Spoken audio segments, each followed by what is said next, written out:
ભાઈ, તમે ભારતીય જનતા પાર્ટીમાં કેટલા વર્ષથી હતા અને હવે તમે શું કર્યું છે? હું ભારતીય જનતા પાર્ટીમાં છેલ્લા 40 વર્ષ ઉપરથી હું કાર્યકર્તા તરીકે હું છું. મારો જે તે સમયે જ્યારે હું જોડાણો ત્યારે વોર્ડ નંબર જૂનો 9 કહેવાતો, જે લખવાડી, ગુંદાવાડી, પૂજારા પ્લોટ અને લખવાડી ક્વાર્ટર, ગોવિંદપુરા આ વિસ્તાર જૂનો હતો. એ સમયકાળની અંદર ગંભીરસિંહ પરમાર પહેલી ચૂંટણી લઈ રહ્યા. એ સમયકાળથી જો ચીમન કાકાથી લઈ અને અત્યાર લગીને જેટલા લોકો આવ્યા છે બધાની સાથે મેં કામગીરી કરેલી છે. ચીમન કાકા છે, ગોધુમલા ઓજા છે, હર્ષદભાઈ વૈદ છે, અમારા વોર્ડમાં રમણીકભાઈ વૈદ છે, વિજયભાઈ છે. આવા અનેક જેના નામ હું આપવા જાઉં ને તો એક લાંબો લિસ્ટ થઈ જાય જૂના કાર્યકર્તાનું. હવે રાજેશભાઈ, તમે શું કર્યું છે? શા માટે તમે રાજીનામું આપવાનું મારું કારણ એક જ છે કે જૂના કાર્યકર્તાઓને પ્રાધાન્ય કોઈ જગ્યાએ દેવામાં આવતું નથી. નહીં કોઈ જગ્યાએ કોઈને ટિકિટ દેવામાં આવતી નથી. જૂના કાર્યકર્તાને કોઈ જગ્યાએ કોઈને હોદ્દો દેવામાં આવતો. જે લોકો આયાતી લોકો છે જે એ આવે છે અને એને જવાબદારીઓ આપે તો જૂના કાર્યકર્તા પાછળના પાછળ છે. જે લોકો અમારા સાથે જોડાયેલા છે, જે લોકોએ વિશ્વકર્માજીએ ગઈકાલે કીધું કે પાછળના પાથરા વાળાને છે ને એ ગભરાવાની જરૂર નથી. તો એ પાછળના વાળામાંથી એક હું છું. એને કીધું તમારે હોવાની જરૂર નથી. મારે હોદ્દો જોતો નથી. મારી જે કઈ વાત જે છે એ રાજકોટની અંદર જેટલા જૂના કાર્યકર્તાઓ છે એની અંદર જે વેદના સમેલી છે જે બહાર આવતા નથી. કેમ નથી આવતા? કેમ? એક કે બીજા કારણોસર. તમારે કેટલા છે? અરે અસંખ્ય લોકો છે. તમે દરેક વોર્ડમાં તમે આવી રીતે મારું જે રીતે મારું ઇન્ટરવ્યુ લીધું એવી રીતે તમે જૂના કાર્યકર્તા પાસે તમે જાતો દરેક વોર્ડમાં, એટલે દરેક વોર્ડમાંથી 10-12 લોકો આવા નીકળશે જ. અમારી 40 વર્ષ જૂના. મારો હાલનો વોર્ડ નંબર 14.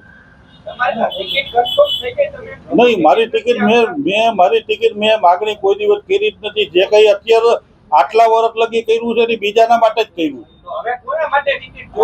આ જે કરું છું કાર્યકર્તા માટે જ કરું.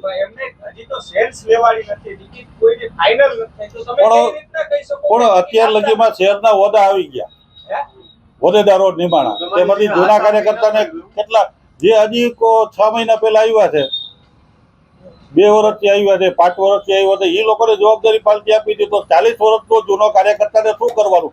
હજી એને પાછળના જ ઉપાડવાના છે.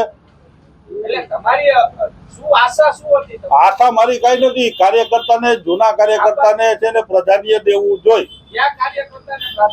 અમારા જેવા 40 વર્ષ જૂના કાર્યકર્તા છે એ લોકોને તો પાલટી જયારે સંખ્યા કરવાની થાય ત્યારે જૂના લોકોને યાદ કરે છે. સંખ્યા કરવાની. હા હા બોલો. તમે કીધું તમારી કોઈ ડિમાન્ડ નથી, બીજી બાજુ તમે એમ કહો કે અસંતોષ છે. તો અસંતોષ છે નો કઈ ડિમાન્ડ ન હોય? પણ કોઈ જવાબદારી દેતા જ નથી. મારા માટે હું જે કઈ કરું છું બીજા માટે હું તમને કહું છું ને મારા માટે નથી. પાર્ટી જો મેં શહેર પ્રમુખને વોટ્સએપમાં જઈને મારું રાજીનામું મોકલેલું છે, બરોબર છે. અને શહેર પ્રમુખને મેં કીધેલું છે કે તમે મને મળવાનો સમય આપો. અત્યારની મિનિટ લગીમાં હજી મને શહેર પ્રમુખનો મેસેજ આવ્યો નથી કે હું તમને નહીં, હું આમંત્રિત જ નહોતો. મારે રજૂઆત ક્યાં કરવા જવાનું? એ આવનારા દિવસોમાં પેલા મારું રાજીનામું સ્વીકાર કરી લે તે પછીનો વિષય છે. અવગણના 110% થાય છે જૂના કાર્યકર્તાઓની. પછી 50% નહીં પણ 110% થાય છે. ઈ હું નડીશ કે નહીં નડું એ પછીનો વિષય છે. વોર્ડ નંબર જૂના 9 જે હતો એ જૂના 9 ની અંદર એક શેરીની અંદર મને બધા ઓળખે છે, મને નામ જોગ ઓળખે છે.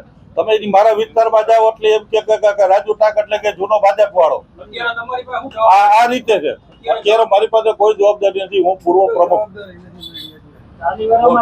અને મારે પાછું કોઈ જવાબદારી જોતી નથી. મારા માટે કોઈ દિવસ મેં માગણી કરી નથી. હંમેશા હું છે ને કોકના ટેકામાં જ ઉભો રહ્યો. કોણ? કોઈ માગણી નહીં, મારી સાથે કોઈ માગણી કરી જ નથી. તો પછી તો તમે એમ કહો છો કે મેં માંગણી કરી નથી, બીજા માટે હવે જો પાલતીની જો બીજા નંબરમાં કે 40 વર્ષ જૂના કાર્યકર્તાઓ છે, પેલો મુદ્દો એ તમને કહું કે 40 વર્ષ જૂના કાર્યકર્તાઓ છે, પાલતીએ ગાઈડલાઈન જાહેર કરેલી છે કે 60+ જે કોઈ એને ટિકિટ દેવાની નથી થતી. તો આ 40 વર્ષ જૂના કાર્યકર્તા છે એ 60 પહોંચી જ ગયા હોય અત્યારે. શું લાગે આ કોર્પોરેશનમાં હારી જાય તો આ ભાજપ હવે આ 40 વર્ષ થયા એટલું તમને એ તો પ્રજાએ નક્કી કરવાનું છે, એની અંદર હું ન નક્કી કરી શકું. વાત જીતાડવા માટે ભાજપ કરતું હશે ને આવું? શું કહો છો? સત્તા માટે જ કરતું હશે ને ભાજપ આવું જીતવા માટે? એ તો ભાઈ જો વોટ આપણા રાજકોટનો વિકાસ કરવો હોય તો સત્તા સંપૂર્ણપણે હોય ને તો જ થાય, કોઈ પણ પાર્ટી હોય. મને 40 વર્ષ પછી છે ને જે કંઈ કર્યું છે ને, મારા જો ભૂતકાળના મારા ઓડિટર હતા લાલભાઈ પોપટ, એ અત્યારે હયાત નથી આ દુનિયામાં.